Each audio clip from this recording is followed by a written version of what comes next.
Here's a short introduction to the way our course is organized. In Canvas, everything along the top up here is not related specifically to our course, but to all courses that you may have. Currently, at least for this test student, there's only our course, the single course. You can click on any course you are enrolled in this line, and it will take you to that course. So here's our Math 64 course. You can see that it's the Math 64 course. The term is also up there, and the item number. Down the side here are links that are specific to our course. The home link, the announcements, discussions, assignments, and grades.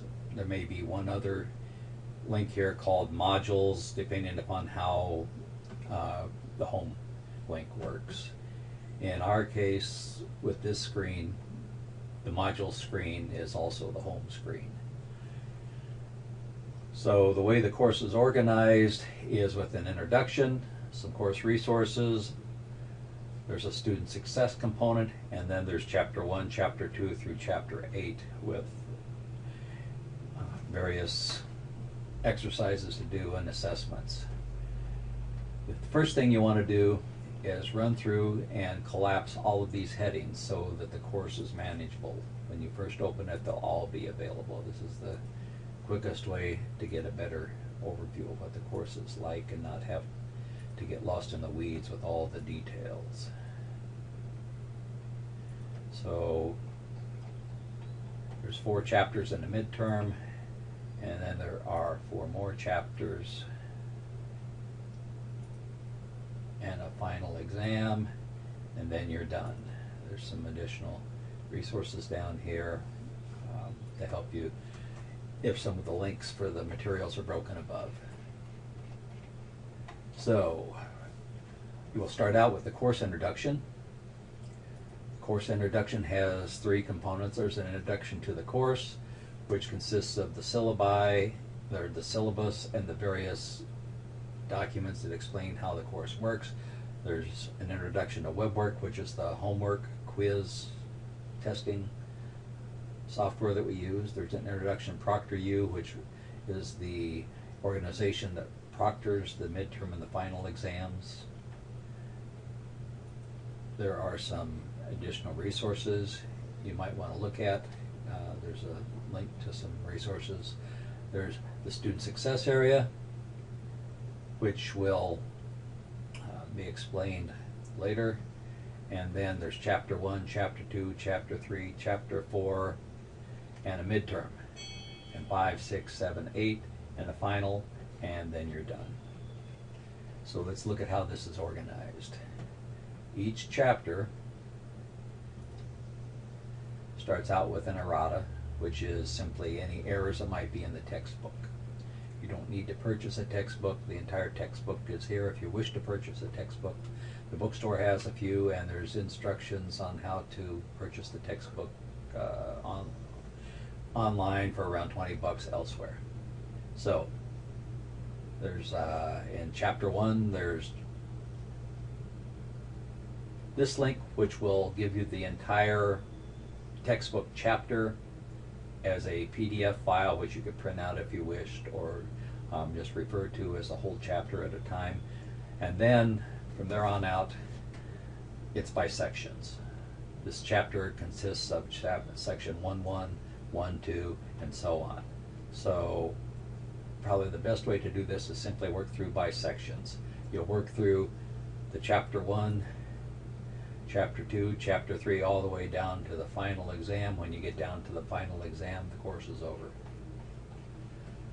So the organization of these chapters is simply by section. There's a, this is just an organizer. It says Section 1.1. And Section 1.1 is the textbook, which has several aspects to it. We'll look at that later. There's some video examples, which are work problems related to Section 1.1. There's a quiz, which will take you to the web work software that we use for quizzes, which we'll also do. there are due dates. All of the due dates are on the same day that the tests are due for the quizzes. So everything is due at one time based upon the course schedule. So let's take a look at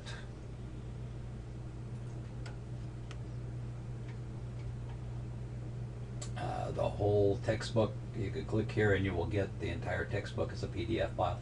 Probably one of the most important aspects is if you click here, you will get all of the solutions to the odd numbers, and they're very, very detailed. That's how you can best learn this material, is working the problems and looking at the detailed solutions.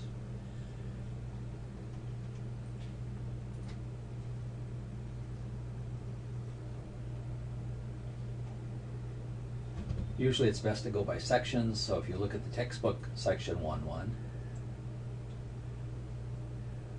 the first thing you see is a video lesson, which is essentially a narration of the book with markup, which simply goes through the text sections on screen, verbally reading the text and marking it up. The textbook section 1.1 is simply the PDF file or the textual version of what is gone over in the video. And then section 1.1, the solutions to the odd exercises, again, is the most important part, because those are the detailed solutions to the exercises that you will find in the text section, which will enable you to figure out how things work. The topics in section 1.1 are given here. Has to do with number line and notation and rounding and some applications of tables and graphs. So you should come through here and look at a couple videos, look at the visual or the textual representation, look at the solutions. You need to orient yourself to the class.